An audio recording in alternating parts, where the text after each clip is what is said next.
오늘은 아르미니우스주의가 주장하는 관점에 대해서 증거하겠습니다.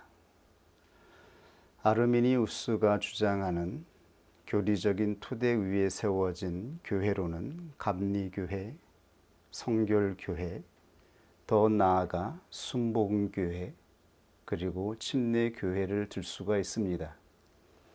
침례교회는 조금 특별한 경우인데요.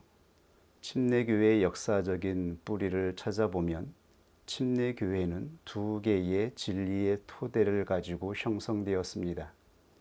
하나는 개혁주의적 복음주의 위에 세워져 있는 특수 침례교회의 형태가 있고요. 또 하나는 아르미니우스주의 진리의 토대 위에 세워져 있는 일반 침례교회의 형태가 있습니다. 한국에 있는 대부분의 침례교회는 아르미니우스주의의 교리적인 토대를 따라 세워졌다라고 할 수 있습니다. 이것은 저의 경험적인 입장입니다. 저는 집안 내력으로는 총신을 기반으로 하고 있는 장로교회 배경을 가지고 있습니다.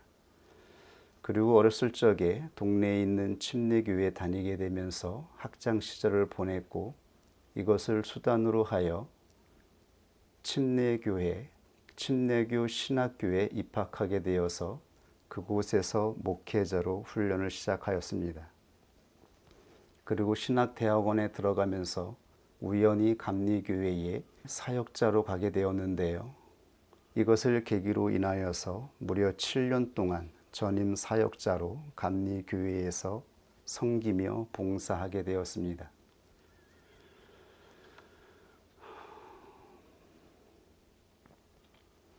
감리교회에서 목회자로 섬기기 위해 나아가던 중에 개혁주의 교회를 통해서 보존되었던 진리를 만나게 되었습니다. 이 진리를 통하여 감리교회가 아르미니우스주의의 견해를 따라 세워지고 있다는 것을 알게 되어 제 양심상 감리교회의 목회자가 될 수는 없었습니다. 그래서 다시 침례교로 돌아와서 목사 안수를 받게 되었습니다. 다행히 그때 침례교로 돌아왔을 때에 개혁주의적 복음주의 위에 세워져 있는 침례교를 만나게 되어서 그곳에서 하나님의 은혜로 인하여 개혁주의 교회가 보존하였던 진리의 내용들을 깊이 있게 공부하고 성경을 깊이 있게 탐구할 수 있었습니다. 이것은 하나님의 전적인 은혜였습니다. 한국에 있는 침례교회 중에 개혁주의적 복음주의 위에 세워져 있는 침례교를 만난다라고 하는 것은 거의 불가능했거든요.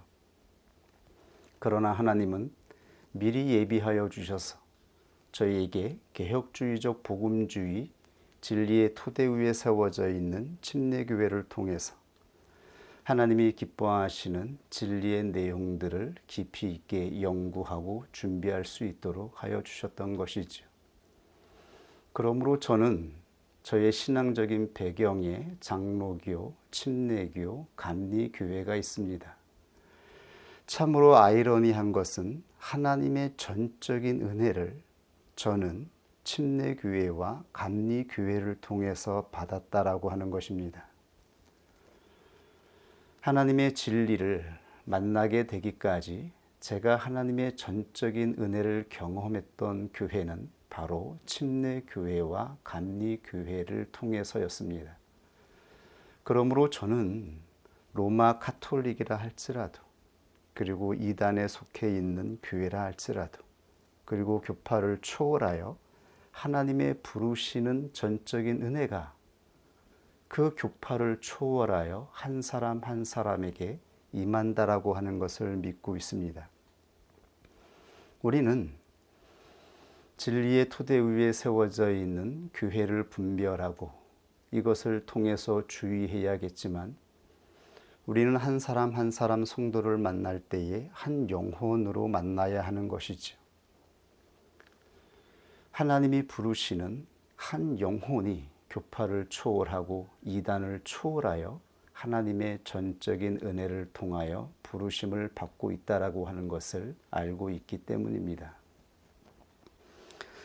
어쨌든 이런 경험으로 인해 저는 진리의 토대가 무엇이냐에 따라서 교회의 형태가 달라진다라고 하는 것을 경험하였습니다. 교회가 세워져 있는 진리의 토대가 무엇이냐에 따라서 전통적으로 교회의 모습이 형성되었습니다. 저는 침례교회와 감리교회에 있을 때 무려 한 30년 이상을 그 안에서 생활했지만 그 안에서 펠라기우스, 반펠라기우스, 아르미니우스에 대해서 들어본 적이 없습니다. 이러한 교리에 대해서 가르침을 받아본 적이 없습니다. 그럼에도 불구하고 감리교회, 일반 침례교회는 이러한 아르미니우스주의의 교리적인 토대 위에 형성되었던 것입니다. 그 형태는 이 교리적인 토대 위에 세워져 있는 것입니다. 교회가 가지고 있는 진리의 토대가 무엇이냐에 따라서 교회의 형태가 이루어지고 있는 것이지요. 그러나 그 안에 있는 평신도들은 다들 자기 신앙 체험을 중심으로 신앙생활을 합니다. 목회자들조차도 자신이 경험한 신앙 체험을 중심으로 목회 활동을 하고 있었습니다.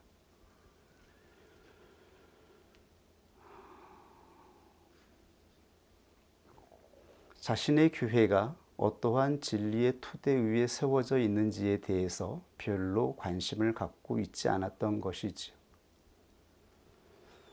그러면서 성경을 통해서 하나님이 말씀하시는 진리가 무엇인지에 대해서도 별로 상관하지 않고 있는 것처럼 보였습니다.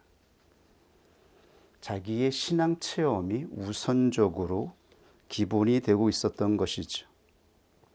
그러므로 교회가 마땅히 보존하고 가지고 있어야 하는 진리가 약화되고 하나님의 능력 있는 말씀의 역사가 약화되고 있다는 것을 경험하게 되었습니다.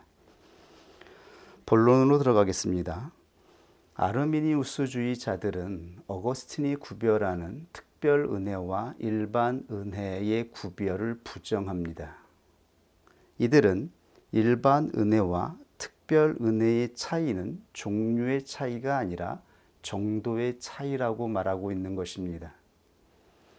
개혁주의적 복음주의에서는 일반 은혜와 특별 은혜는 종류의 차이입니다. 일반 은혜를 받고 있는 대부분의 사람들이 있다면 특별 은혜를 받는 특별한 사람들이 있는 것이지요. 그러나 아르미니우스는 이것을 정도의 차이라고 하였습니다. 이 말은 나중에 가면 어떻게 설명이 되는가 하면 은혜는 모두 똑같이 받았으되 이 은혜를 알고 활용하는 자의 정도의 차이가 있다라고 말하고 있는 것입니다. 하나님은 모든 사람들에게 보편적으로 구원 얻는 은혜를 주셨다라고 말하고 있는 것이지요. 그런데 왜 이 은혜의 차이가 발생하는가 하면 이 은혜를 사용하는 사람의 의지에 따라서 은혜의 차이가 발생한다라고 말하는 것입니다.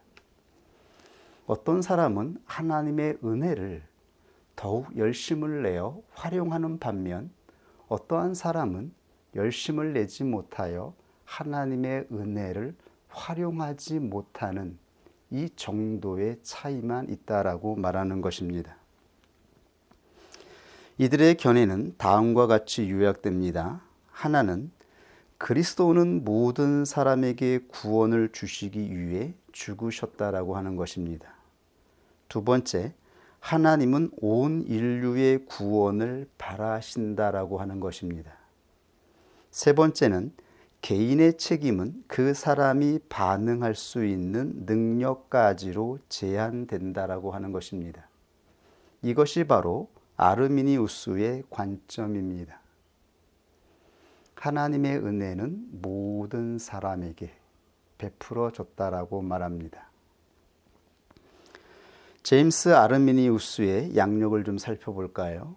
이분은 1609년에 사망하였습니다. 그러니까 종교 개혁 이후의 분인 것이죠.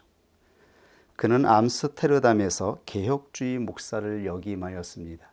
그리고 나중에 레이덴 대학에서 신학 교수로 가르치기도 하였습니다. 이분이 주장한 것은 무엇인가 하면 인간의 타락이 사실이며 자유의지가 훼손되고 망가졌다라고 하는 것을 받아들였습니다. 개혁주의의 입장과 동일하죠. 즉 인간의 전적인 타락을 믿었어요. 그리고 하나님의 전적인 은혜로만 한 사람이 구원을 얻는다라고 받아들였습니다. 개혁주의적 입장과 동일합니다. 그러면 어디에서 어긋났을까요? 마지막 부분에서 어긋난 것입니다. 여기까지는 개혁주의적 복음주의 입장과 동일하지만 마지막에서 바뀌었습니다. 즉 하나님의 은혜가 제한적인 것인가 모든 사람에게 적용되는 것인가 이 부분에서 어긋난 것이죠. 이것을 흔히 제한적인 은혜와 보편적인 은혜로 정의합니다. 아르미니우스는 하나님의 전적인 은혜가 모든 사람에게 적용되었다라고 말합니다.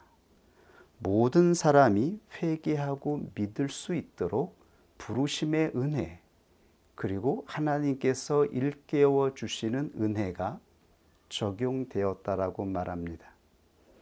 그런데 이 은혜는 앞으로 이루어질 것이 아니라 이미 과거에 이루어졌다라고 말하는 것이죠. 그래서 보편적이고 선행적인 은혜라고 말하는 것입니다.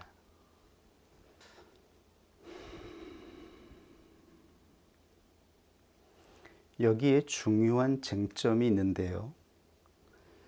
하나님의 전적인 은혜가 모든 사람에게 주어졌다라는 것이고요. 또 하나는 이 은혜는 앞으로 주실 것이 아니라 이미 선행적으로 주어졌다라고 하는 것입니다. 그러므로 결국 구원의 책임은 인간에게 있다라고 하는 것이죠.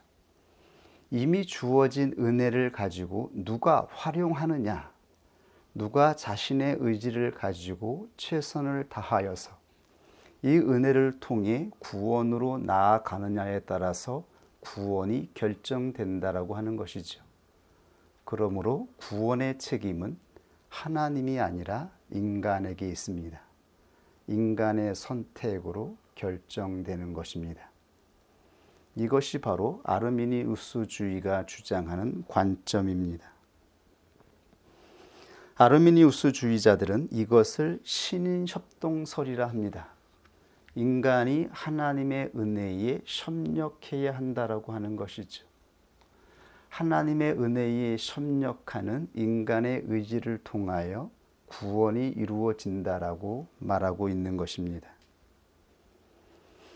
그러므로 하나님이 특별한 은혜를 모든 사람에게 주셨음에도 불구하고 어떤 사람은 구원을 얻고 어떤 사람은 구원을 얻지 못하는 이유는 바로 인간에게 저항하는 의지, 거부하는 의지가 있기 때문입니다.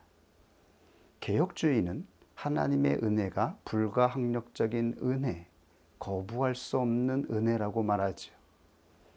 그런데 아르미니우스주의자들은 하나님의 은혜에 인간이 거부할 수 있는 의지가 있다라고 말하는 것입니다. 이것이 바로 다른 점입니다. 여기에서 교회의 형태가 달라진 것입니다. 개혁주의적 복음주의에서 바로 마지막에 여기서 어긋났던 것입니다. 결과적으로 이들이 말하는 관점으로 성경을 바라보면 인간의 구원은 하나님께서 예수 그리스도를 통하여 베풀어 주신 예수 그리스도의 속죄 사역으로 말미암아 인간은 태초에 타락하기 전에 아담의 상태로 돌아간 것입니다. 태초에 아담은 타락하기 전에 생명나무와 선악을 알게 하는 나무 둘 중에 하나를 선택할 수 있었습니다. 이처럼 사람은 또다시 태초의 아담의 상태로 돌아갔습니다. 이제 인간은 생명나무를 선택할 수도 있고 선악을 알게 하는 나무를 선택할 수 있는 자유자가 되었습니다. 그러나 이 선택의 몫은 사람에게 있다라고 하는 것이죠. 과연 이것이 복음이라고 말할 수 있을까요? 태초의 아담은 가장 좋은 환경에서, 낙원에서 하나님이 주셨던 자유의지로 선악을 알게 하는 나무의 열매를 따먹었습니다. 그렇다면 우리는 진정 하나님이 베풀어 주신 이 보편 은혜를 가지고 생명나무를 선택할 수 있다라고 자신할 수 있습니까? 저는 자신할 수 없습니다. 저는 이것을 복음으로 받아들일 수가 없습니다. 우리 안에는 하나님이 베풀어 주신 선행적인 은혜가 있을 뿐만 아니라 이미 타락한 상태의 인간 본성, 죄악된 자아, 그리고 육체의 종교, 그리고 태초의 아담과 하와가 가졌을 때보다 더 낫지 않은 환경 속에서 살아가고 있습니다. 이러한 인간이 하나님께서 우리 안에 선행적인 은혜를 베풀어 주셨다라고 해서 스스로 생명나무를 선택할 수 있는 능력자가 될 수 있을까요? 저는 하나님의 예정이 복음이라고 생각합니다. 하나님의 예정은 시작하신 하나님께서 마지막을 성취하신다라는 말씀입니다. 어떤 사람들은 하나님의 예정이 사람의 자유의지를 억압하고 자유의지를 빼앗는 안 좋은 나쁜 교리로 생각하는 사람들이 있습니다. 저는 그러한 사람들의 마음을 잘 이해가 되지 않습니다. 얼마나 자기 자신에 대해서 자신감이 있고 자기 자신이 괜찮은 사람이라고 생각하는지요. 저는 제 자신을 볼 때에 가망이 없다라고 생각합니다. 하나님의 은혜가 아니고서는 하나님이 주신 이 거룩한 구원의 여정을 완수할 수 있다라고 생각해 보지 못합니다. 그러한 처지가 아닙니다. 저는 하나님의 예정이 은혜라고 생각합니다. 이것이 진정 복된 복음의 말씀이라고 생각하고 있습니다. 그러므로 아르미니우스주의자들의 관점을 받아들일 수 없습니다. 이것을 진리로 받아들이지 못하는 제가 감리교회 목회자가 되어서 말씀을 외칠 수는 없었습니다. 제 양심상 감리교회에서 목회자가 될 수가 없었죠. 그래서 다시 돌아오게 되었습니다.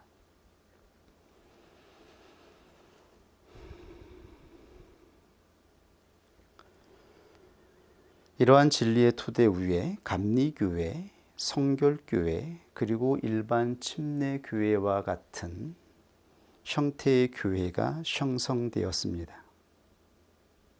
이제 아르미니우스주의를 따르는 성도들은 자신 안에 있는 은혜를 깨우고 이 은혜를 통해 구원을 성취하기 위해서 열심을 내야 합니다. 내가 전도를 안 하고 교회 봉사를 안 하는 것은 우리 자신이 게을러서입니다. 하나님의 은혜가 부족해서가 아니라 사람이 게을러서인 것이죠. 그리고 이미 주신 은혜를 깨닫지 못하고 사용하지 못하기 때문입니다. 그러므로 감리교회의 목회의 형태는 이미 사람 안에 있는 은혜를 깨우는 데 있습니다. 그 은혜를 사용하게 하는 데 있습니다. 그래서 열심 있는 의지를 내게 만드는 것입니다. 열심 있는 모습으로 신앙생활할 수 있도록 촉구하고 이끌어주고 훈련시키는 것이죠. 이것이 감리교회와 일반 침례교회가 가지고 있는 목회적인 형태인 것입니다. 그러므로 이들의 교회는 열심 있는 신앙의 모습을 나타내죠. 어떠한 교회보다 열심히 있는 모습을 나타냅니다.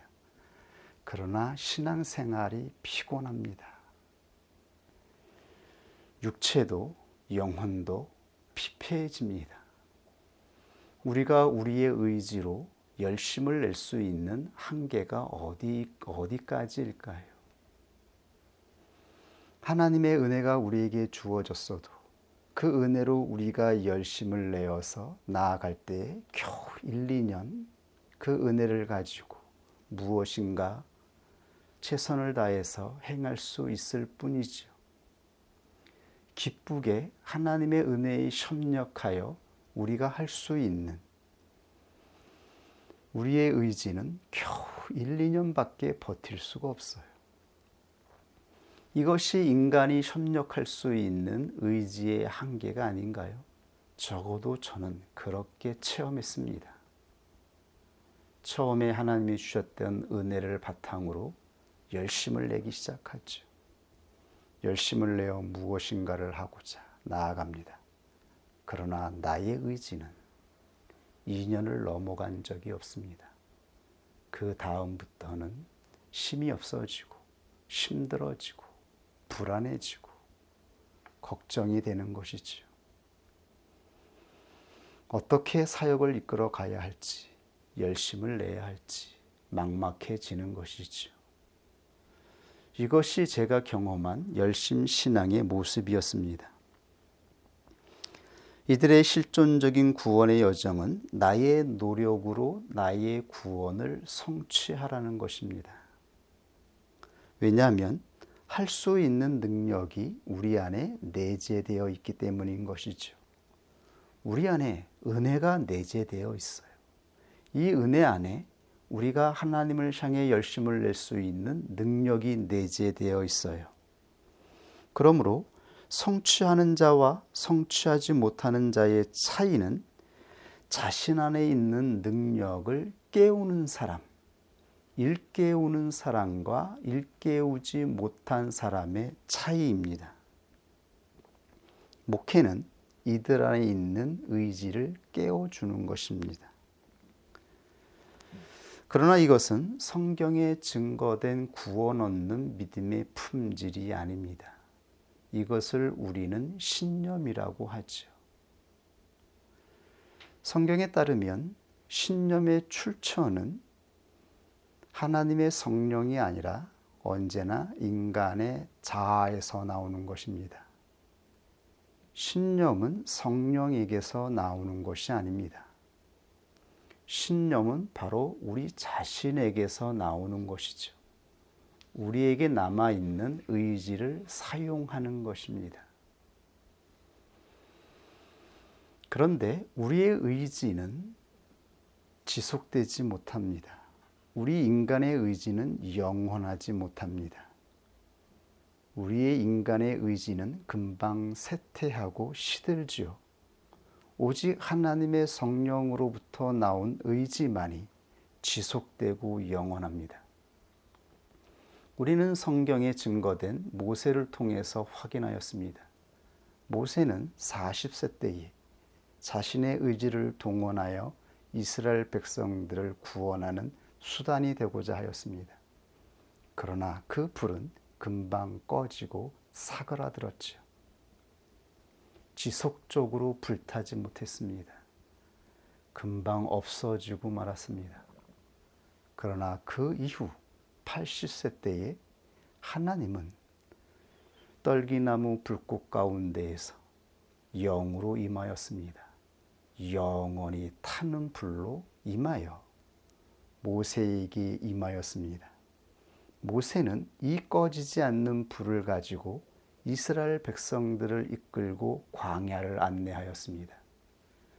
그는 광야를 안내하여 가나안에 도착하기까지 그 안에 있는 하나님이 주신 은혜로 말미암아 그의 의지는 시들지 않았습니다. 그의 총명은 쇠하지 않았습니다. 하나님은 모세 앞에 불기둥과 구름기둥으로 인도하여 주셨습니다. 모세는 자기의 의지가 아니라 하나님이 주시는 영을 따라서 나아갔을 뿐인 것이죠. 자기 자신의 의지를 사용한 것이 아니라 하나님의 성령을 따라 나아갔을 때에 그는 시들지 않았던 것입니다. 오직 하나님의 영으로부터 성령으로부터 나오는 것만이 시들지 아니하고 영원하다라는 것을 말씀하여 주셨습니다. 이것이 바로 특별 은혜입니다. 특별 은혜는 하나님께서 직접 성령을 통하여 내적인 은총을 주시는 것입니다. 내적인 은총은 한 번으로 주시고 마는 것이 아니라 우리가 광야를 통과하여 하나님 나라에 들어가기까지 하나님께서 우리의 영혼을, 우리의 삶을 주장하시고 붙잡으시는 것입니다.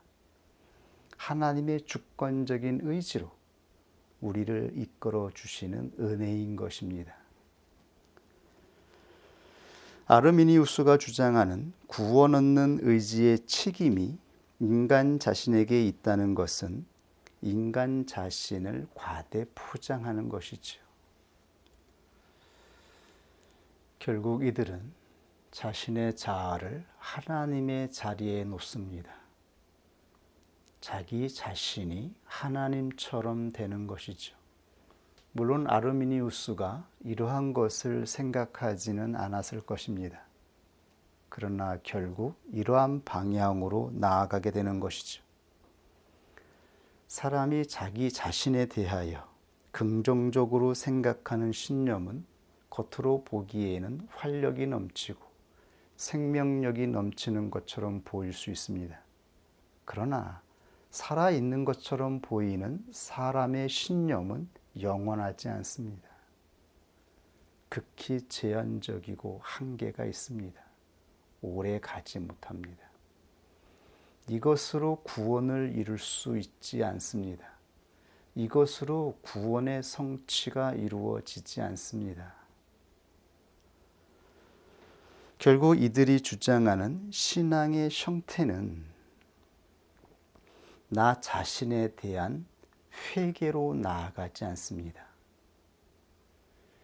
이들의 신앙의 출발점은 자기의 자아를 부인하고 회개하는 십자가의 자리로 나아가지 않습니다. 모든 그리스도인의 신앙은 십자가의 자리에서 시작할 때에 성취될 수 있습니다. 오직 십자가의 자리에서 시작되는 믿음만이 하나님 앞에서 온전한 것으로 인정을 받고 구원에 이르게 됩니다. 그런데 아르미니우스 주의자들의 관점을 따라가다 보면 신앙의 시작은 십자가가 아니라 사고방식에서 시작하는 것입니다. 부정적인 사고방식, 소극적인 사고방식, 안 된다라고 하는 이 사고방식을 바꾸라고 하죠. 생각을 바꾸라고 합니다. 생각을 긍정적으로 바꾸고 할 수 있다라고 하는 생각으로 시작하라고 말합니다. 여기에서 신앙의 출발이 이루어져요. 마하트마 간디가 말했던 그 내용과 동일한 지점에서 시작되죠. 생각이 바뀌면 말이 바뀌고, 말이 바뀌면 행동이 바뀌고, 행동이 바뀌면 습관이 바뀌고, 습관이 바뀌면 인격이 바뀌어서 인생이 바뀐다라는 말이죠. 이것이 세상에서 말하는 관념입니다. 세상에서 사람의 의지를 높게 보고 사람의 자아를 괜찮다라고 생각하는 그 관점에서 생각하는 모든 관념은 생각에서 시작하고 있습니다. 생각을 바꾸라고 하는 것이죠. 생각에서 모든 것이 이루어진다라고 말하는 것입니다. 그러나 성경에 선포된 하나님의 말씀은 생각이 아니라 바로 우리의 자아가, 우리의 본성이 부패되었다라고 말하는 것입니다. 그러므로 하나님께서 주시는 전적인 능력으로 새 본성이 창조되어야 된다라고 말하는 것이죠. 그러므로 옛사람의 생각이 아니라 오직 세 사람으로만 하나님 나라에 들어갈 수 있다라고 말씀하신 것입니다. 전적으로 하나님을 신앙하는 새 본성, 진리로 창조된 새 사람으로만 하나님 나라에 들어갈 수 있다라고 선포한 것입니다. 그리고 새 사람이 시작되는 지점은 생각이 아니라 바로 십자가입니다. 십자가는 우리의 자아가 죽는 자리입니다. 우리의 옛사람의 본성을 부인하는 자리입니다. 그리고 전적으로 하나님을 신뢰하여 시작하는 자리인 것이죠. 우리 자신은 아무것도 아님을 인정하고 부복하여 하나님의 성령을 따라 전혀 새로운 것으로 시작하는 자리가 바로 십자가의 자리입니다. 이것으로만 우리는 구원을 얻을 수가 있습니다. 오직 하나님께서 행하시는 전적인 의지를 따라가는 자만 하나님 나라에 들어갈 수 있습니다.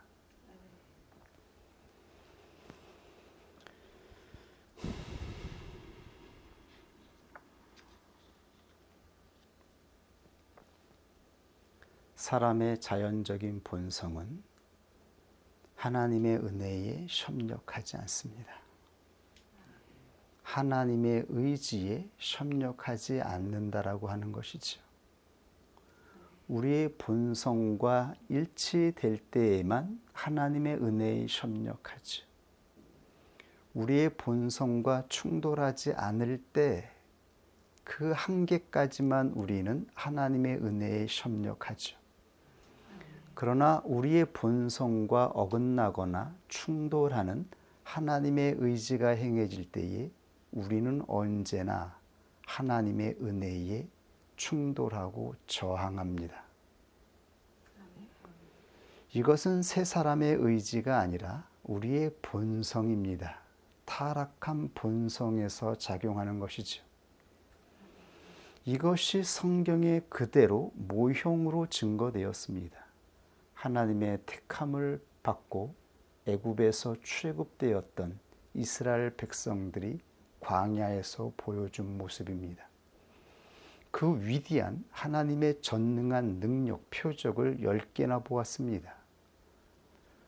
바다를 가르고 출애굽시키는 위대한 역사를 경험하였습니다. 하나님께서 만나와 메추라기로 먹여주셨습니다. 하나님께서 구름과 불 기둥으로 그들을 보호하여 주셨습니다. 그럼에도 불구하고 그들은 하나님의 뜻에 끊임없이 충돌하였죠. 끊임없이 하나님의 뜻에 저항하였죠. 결국 이 의지를 부복시키고 이 저항하는 의지를 하나님께서 낮추셔서 새 사람으로 창조되기까지 역사한 것은 전적인 하나님의 역사였습니다. 인간 자신이 새 사람을 만들어낸 것이 아니었습니다. 그러므로 저는 어거스틴의 전적인 하나님의 자력 은총, 전적인 하나님의 협력 은총을 믿습니다. 이 은혜로만 한 사람이 구원 얻는다라고 하는 것을 믿습니다. 이것이 성경에 증거된 하나님께서 우리에게 보여주신 복음임을 믿습니다. 이 복음 위에 세워진 교회만이 진정 하나님이 기뻐하시는 교회라고 믿습니다. 우리가 이 은혜를 전하는 자가 되었으면 좋겠습니다. 우리 교회가 하나님의 은혜를 전하는 교회로 하나님의 복음을 전하는 증인으로 나아갈 수 있기를 원합니다. 오늘 주신 하나님 말씀 앞에 우리 함께 기도하겠습니다.